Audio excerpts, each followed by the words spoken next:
Good evening, I'm Herrington Hobbs. And I'm Trenton Rayner, and this is Sports Night.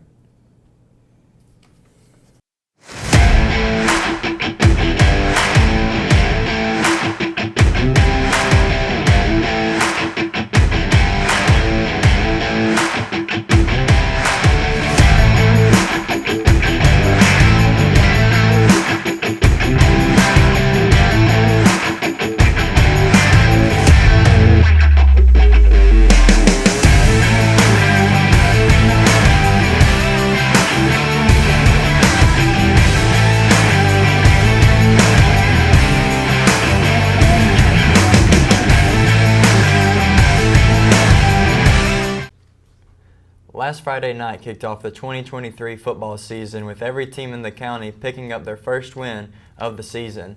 That might sound impressive, and which it is. It has not happened since 1993.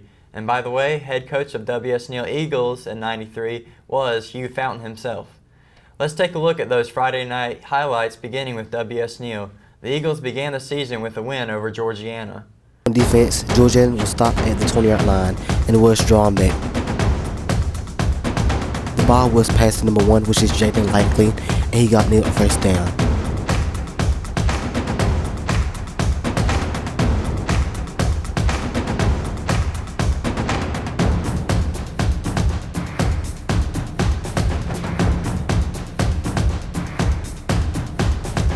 Then C4 had the ball and ran with it to the goal line. At the goal line, Neal took the ball in,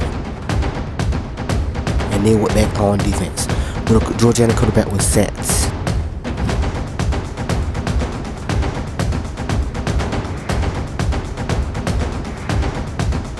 The ball was passed to number 8, which is Quavion McCants, where he took the ball in.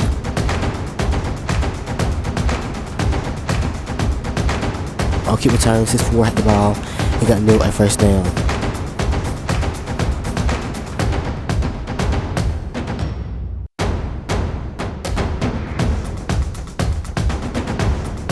The ball was passed to Jaden Likely, and Likely went straight in for the touchdown.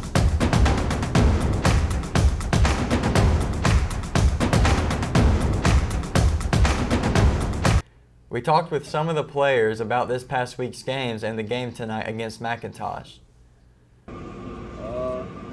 When I did our thing, came out with W. We could have done better, but we pulled out the dub. I believe we did a good game. We had a good game. We played good. We put in enough effort to do it, and we made it out good. Practice every day. We practiced. I feel like we worked on enough tackling drills and all that, so we'll be better at tackling, and we got through enough teamwork to do it. Yeah, for sure. We're going to come out 2-0. Stay tuned. Oh, yeah, we can, for sure. For the season, Feel good, but the job not done yet.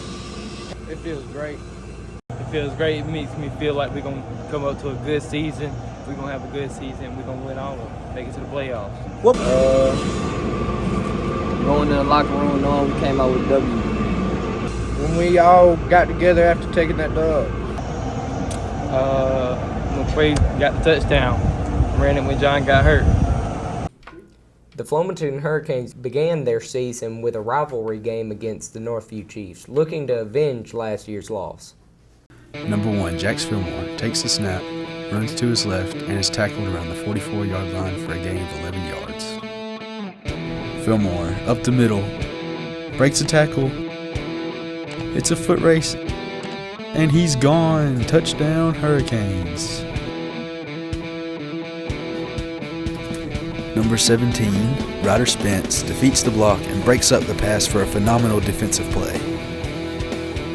Fillmore hands the ball off to number 3, Akale Dixon, who runs up the sideline for a Hurricane first down. The Chiefs quarterback looks to pass, but is swarmed by the Hurricane defense for a loss of 15 yards.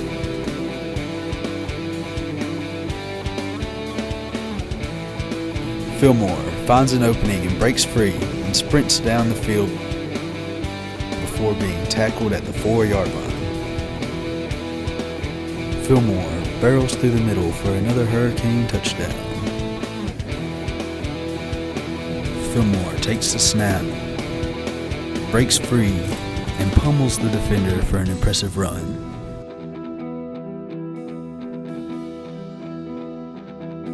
Fillmore runs to his right and cuts upfield for his third touchdown of the night.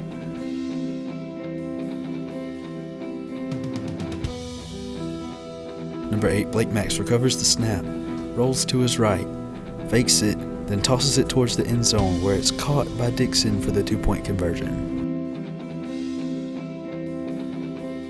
Fillmore fakes the handoff, keeps it, and sprints up the middle for his 4th touchdown of the game.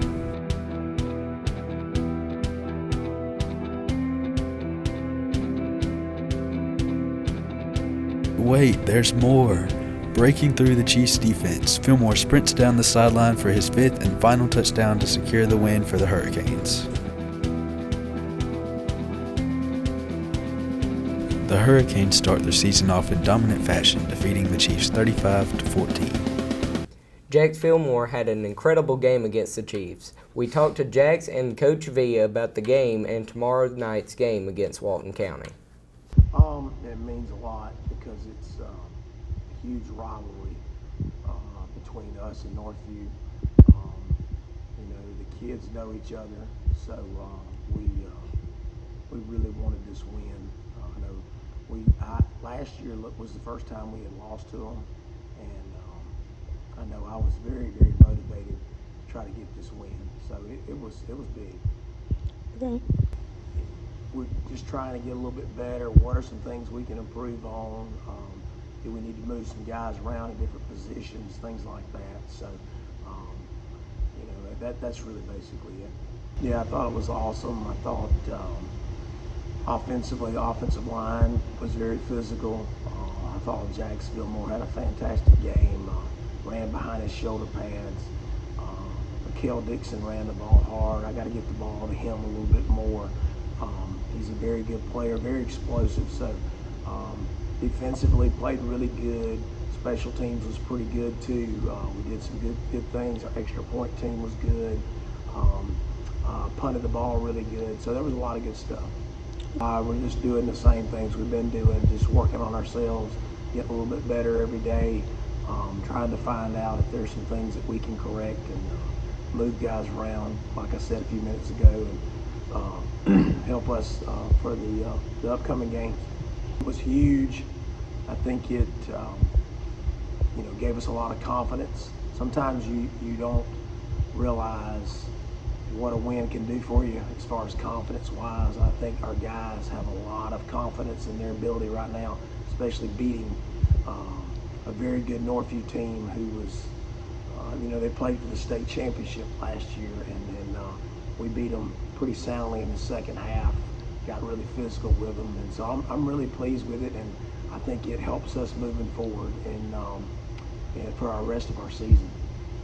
We all had something to prove as a team, and we all just kind of wanted to beat the brakes off somebody. We went 3-7 last year and didn't really prove anything to anybody. We ranked 13th in the state for 3A, and then everybody had something to prove individually and as a team. We all had each other's back, and now we're ranked number 3. So I think we're good. Number 9 for Joe Wright. That's kind of who I was worried about because he's probably the best player on their team in my opinion. They had some offensive weapons that really I wasn't really worried about. I trusted my defense, but coaches were worried about them.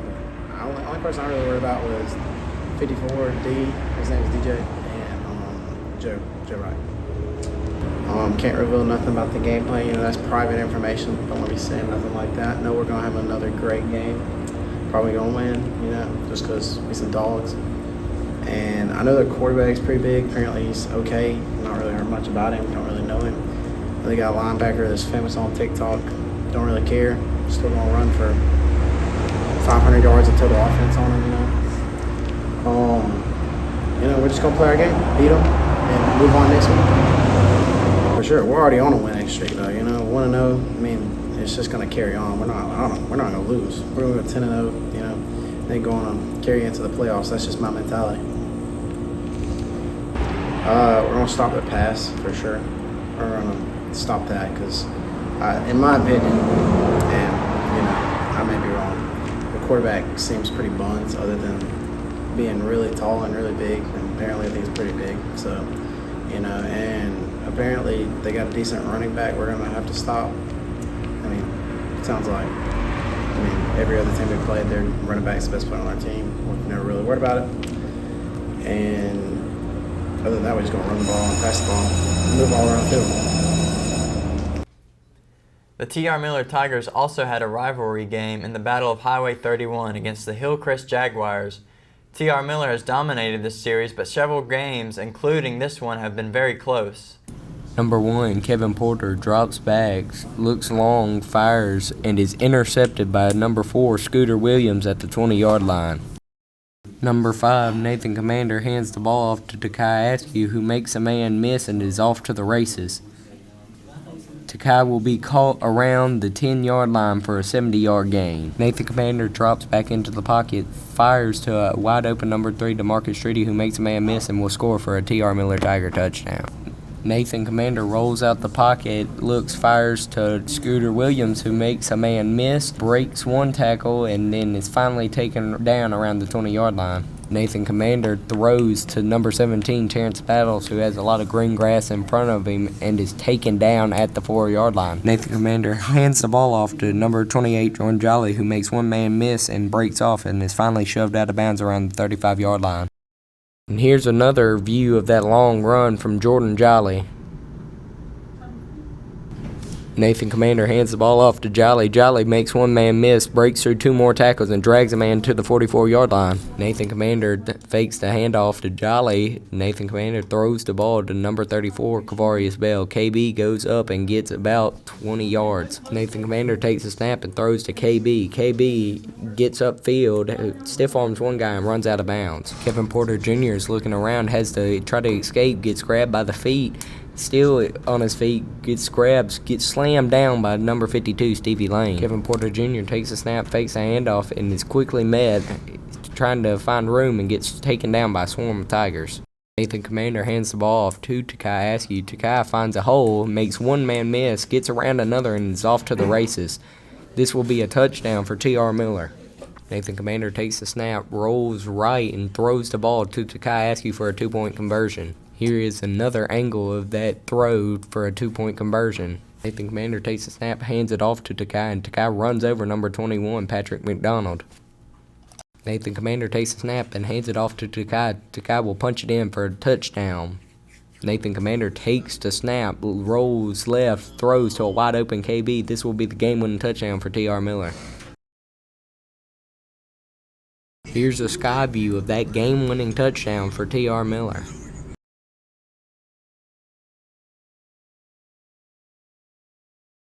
The Tigers have another tough test tomorrow night as UMS Wright comes to town. The 5A Bulldogs went undefeated last year before losing in the semifinals to Charles Henderson. So this will be an early test for the Tigers. Who was your favorite NFL player growing up and why? I'm going to have to say Drew Brees just because he's my size. He played quarterback in the NFL and was one of the best to play, and I just modeled my game after him.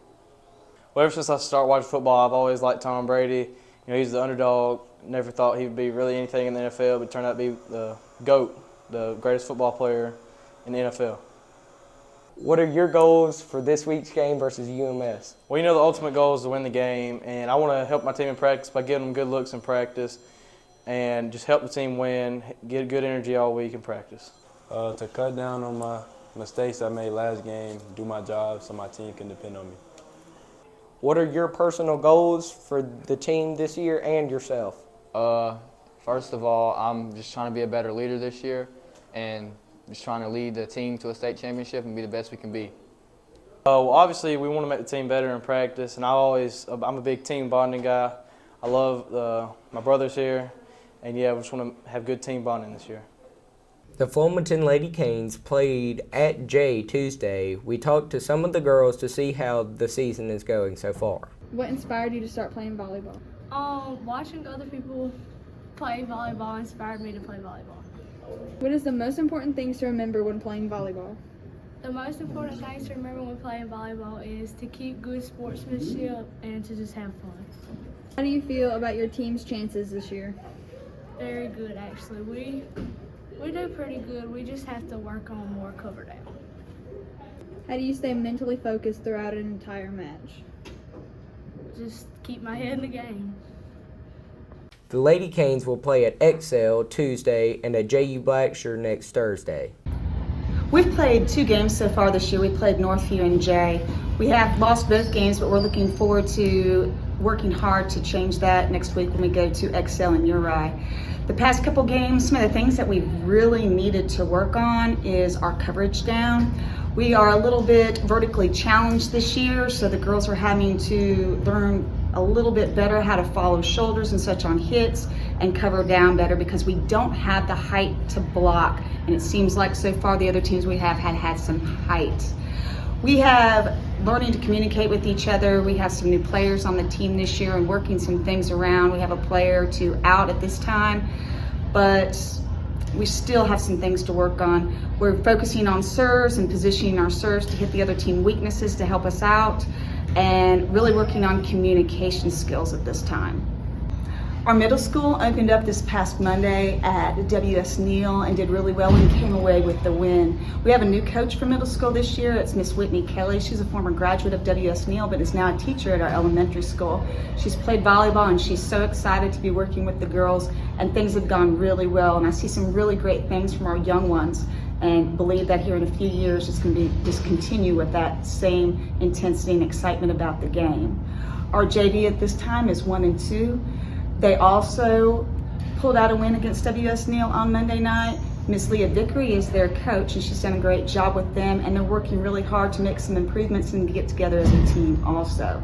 They also, both teams play with us next week at Excel and Uri. We hope people come out and support us. Our first JV and varsity home game will be on September 11th, okay? And our middle school will be home not too much further out. WS Neal hosted Red Level on Tuesday and will play JU Blackshear today with the middle school game beginning at 4 p.m. Today's game, we play JU Blackshear. So we got middle school, JV, and varsity. Our expectations are always to get better each game. So as long as we're getting better and going towards area, then that's pretty much my expectation. We actually are working a lot today on individual skill work. Improving different skills for each player, not just us as a whole. Honestly, overall, last game was more of a building from. So, it being our first game, we got our first game jitters out. There wasn't like a individual star or anybody that kind of shined. So we're just kind of taking each player and eliminating them and making sure that we can get each kid better every game. Honestly, it's going to be just literally play the game, be basic, being able to change up at any given time, do something different. If this isn't working, make sure something else is working. Just kind of swap things up. And honestly, serves are always going to be a big, huge part of volleyball. So getting your serves in and making sure they're going over is going to be what helps you be successful. Go Neal. TR Miller, because it seems like every time we play them, people be scared to play them, and they be tense, and then we always losing. I'm sick of losing Miller. Who was him? Nobody. I think I need to put on back row, because back row is the most important part in the volleyball. So yeah, good communication, good attitudes, effort, and hard work. As a whole team, I think it's just we're good. It just be the attitude. You know how girls is with attitude? Yeah, that's how it is. I think the team needs to work on communication, getting to the ball, and passing. Communication, confidence, and hustling. Flomaton, because I know people that go there and it makes the game more competitive. Passing. Why? Because I need to stay lower and not jump whenever I pass. Communication and also working as a team together. I think I need to work on passing to make the team better. Miller. Why? That's our rival. Communication and passing the ball. Tony. You have the rare opportunity to catch some high school football tonight. The WS Neal Blue Eagles will host 1A McIntosh Demons. Kickoff is at 7 p.m. Tomorrow night, both TR Miller and Flomaton will play at home, with TR Miller hosting 5A UMS Wright and Flomaton hosting Walton County. Both games will kick off at 7 p.m. That is our show for the week. I'm Trenton Rayner. And I'm Herrington Hobbs. Good night, everyone.